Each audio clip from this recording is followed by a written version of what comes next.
What's up, guys? Dragon and Eden here. Here's our developer update, January 2021. I'm going to read through it, give you guys my thoughts. I've tried to stay off Twitter. I've seen some of it, but we're not going to watch this video. The Clown gameplay update. Kicking things off, Clown is receiving some changes in the upcoming mid-chapter. Woohoo! I think Clown's one of the shittiest killers in the game, so. Ba -ba -ba -ba -ba. Like your tonic, this effect lingers. Where are we here? Afterpiece Antidote. This new throwable bottle shatters and releases a delayed yellow gas. Once the gas activates, anyone who steps in the gas receives 10% movement speed boost. Like your tonic, this effect lingers for a few seconds after leaving the gas. You can swap between tonic and antidote by tapping the active ability button at any time. Antidote isn't just a name. They will also cure any negative effects from the Afterpiece tonic, so you'll want to be careful where you throw them. They make you faster, but a poorly thrown bottle will make the survivor faster as well. Alright, so I think with this, their idea is they're trying to like make him into a more zone heavy thing, like maybe throw out an Afterpiece tonic ahead of the survivor, throw a fast one, walk through it, catch up. But I'm not a fan, and I don't like any of these design choices that give survivors stuff for your power, that give you something as a survivor. Killer powers should be detrimental. You shouldn't want to come in contact with them. You should fear killer powers. And this honestly seems a little lackluster. I mean, there's a million different things you could do with different gases, and the best thing they come up with is survivors can go faster and you can go faster. I don't know. This one right here, though, this is the big buff right here. We also recognize that every second counts. Oh, do you? Whatever. There's a lot of killers that you need to look at then, but that's why we reduced the time taken to reload your bottles to 3 seconds, down from 5. Awesome. Freaking awesome. One of the worst feelings is knowing that gens are being done while you're sitting there shaking your little bottle. It's terrible. Reloading will give you 4 bottles in any combination, so it reloads basically the tonics and the afterpiece, which is good. And then Clown's add-ons are going, they're redoing them all. So again, until we get to play this, that's all the comments I have on Clown. I've seen this on Twitter, this HUD update, and yeah, I'm not a fan. My big thing is they've spread out. They brought the gens up here. They brought the survivors over here.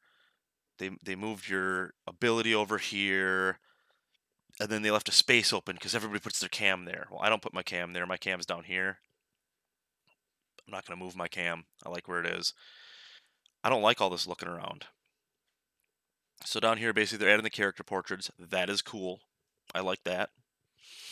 They're adding hook counters and progression for survivors and killers. That's awesome. The whole community's wanted that for a long time. Sweet. UI scale options. PC players have wanted that for freaking ever. That's cool. But honestly, the counters, keep that. The icons for the characters, keep that. Put it on the HUD that you have now. Done. This looks like I don't know. This looks like a mobile game or something. I'm not feeling it. I don't like it.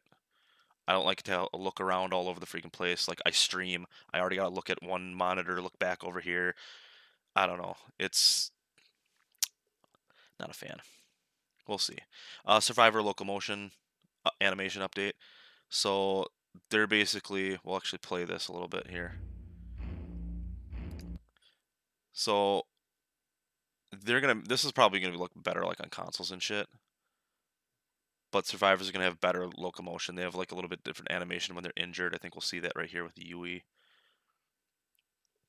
I saw part of this on Twitter as well. But I think in between, it looks like when they're running, like there's more fluid animation in between. There's gonna be less stop and stuttering and stuff. So I don't know. That's cool. That's part of the graphic update they're slowly going for. Matchmaking, ranking, rating, and ranking rewards. Yeah. Starting with some good news. Matchmaking ratings are returning in the near future. Nobody thinks that's good news. You bring back MMR, that was a giant failure. I was facing people that had no idea what they were doing, and I mean, I was literally red rank 1, and I was facing people that were clearly had just bought the game. It was absolutely terrible. So, and I don't have any faith in behavior to pull this off again. It's going to be a disaster. We have been hard at work tweaking the system since our test last year, and we are preparing to re-enable skill-based matchmaking for another test soon. Again, for more information on matchmaking ratings, click here. So we might do a video on that. I just, how detailed are they going to let us? Like, what are you basing this on? What are you basing skill on? Because right here it says, but that's not all. Once we are happy with matchmaking ratings and turn on the system on for good, we'll be introducing rank rewards. This is cool. Since rank rewards will no longer be used for matchmaking, they will instead be repurposed to reward dedicated players. Each month, everyone will be given blood points based on their highest rank they've reached, and then be reset to 20.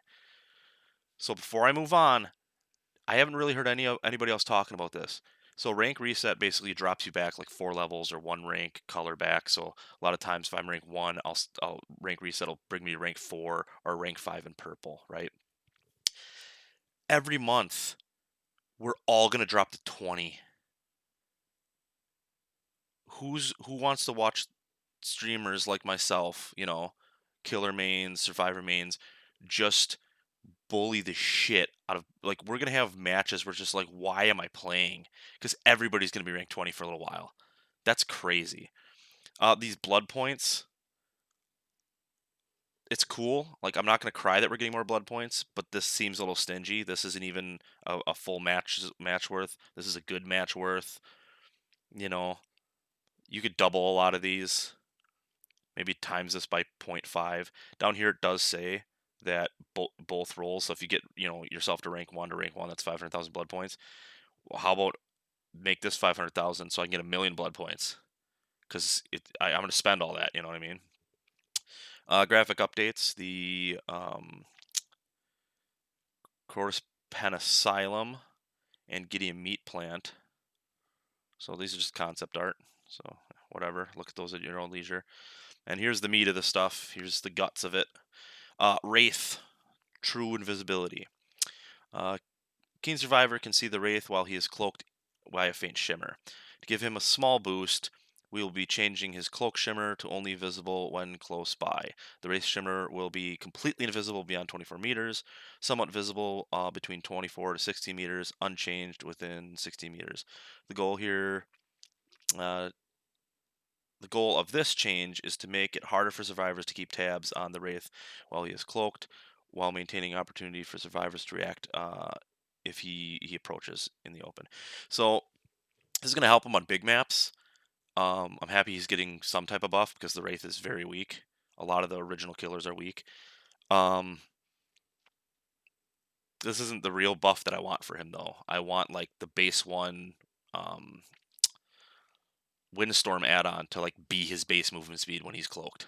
Like, and the fact that they haven't done that is very much like not giving a trapper 2 traps at base to start with. I don't know why they haven't implemented that. But the next thing says trapper. Let's see what they're doing here. The trapper escape mechanic update. You stepped in a trap, now what?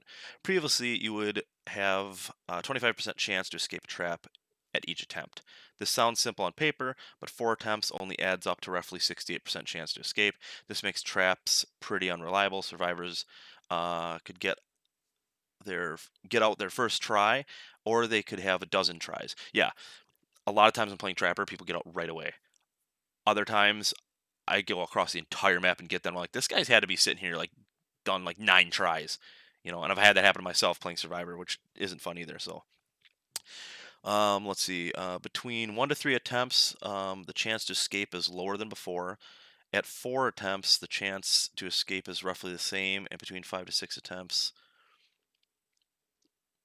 So they're making it harder to escape on your first try and easier to escape the closer you get to 6. So basically, it's going to take 1 to 6 attempts to get out of a trap. And then they're changing his add-ons based on that. But again, we can't. They're not showing us those add-ons. So this is. I mean, it's kind of a buff, but it's something that needed to happen. Like the more RNG you can get out of the game, the better. Deep wound adjustments. Deep wounds have gone through a few iterations. At once, 30 seconds was, we think it's a little too generous. We'll be simplifying deep wounds. The deep wounds timer is now 20 seconds long, regardless of how it is applied. Okay, so that's a slight nerf to survivors, 20 seconds. But again, if you're running around and crap, big deal. The deep wounds timer doesn't move. I would still like to see, like, if they're outside of the terror radius and they're running for 3 seconds, then it starts going down. But that's asking too much. They don't. Heaven forbid survivors get any freaking pressure put on them. But and their big concern with that is because uh, what if they're trying to snap out of madness? But I don't know. They're moving in the right direction with deep wounds. Diversion, which is the pebble perk, they made it easier to. Uh, you can use it more often, basically. Fixated. Basically, when you're injured now, you can still use fixated, as fixated is right now. That's the one with where Nancy, where you can like walk, and when you're running, you can see your own scratch marks. But if you're injured, you can't see your scratch marks or whatever. Oh, sorry, so slightly faster. No. If you're injured, you can't walk slightly faster. You can now walk slightly faster when you're injured. Ignore what I said about the scratch marks. That was wrong. Here's the big one: Hex Undying. So we've been watching this one closely, and there are a few things we'd like to address. That's basically how it works right now. With that in mind, we are making 3 changes to Hex Undying. Anytime Hex Totem is cleansed, it will replace the Hex Undying totem. Hex Undying is then deactivated. This ensures that the first totem cleanse is never your other Hex perk. Any tokens you've already accumulated are now kept when the Hex perk transfers totems. This is why you're not starting to not starting from scratch partway through. I don't know why that was so hard for me to read. That's cool. So you can actually like use it with like Huntress Lullaby or Devour Hope. Aura readings only applies to dull totems. So the aura reading's still there, but it only applies to dull totems. And I guess the only thing, like, I agree, Hex Undying was very strong. The only thing I don't like is that the Hex Totem cleansing thing, where it switches to Undying now, that basically gives you 1 save of it. I feel like that's a little drastic. It'd be cool if there was like 2 or 3, but whatever. Let's see, Iron Maiden, they're buffing that from 15 to 30 seconds. Sweet, maybe I can actually use the perk. Open-handed, that's the ace one that increases aura reading. So they're buffing that to 8 and 12 to 16 meters. And second win, another simple one. We're reducing the time it takes for second win to heal you after being unhooked. Okay, how much time? Again, this is another thing that can heal survivors, and they just want survivors to get healed. They just want survivors to get healed. I don't know, whatever. Most of the stuff is fine. This is cool. MMR system, yuck. Animation's awesome. UI, these icons are cool, and the hook counter is cool. Leave it as it is currently, and just add that to it. This is dumb. I don't like the layout. That's your developer update. If you guys want to talk to me more, you guys can catch me on Twitch. Thanks for watching the video. See you in the fog. Have a fun night or day. I don't know where you are right now.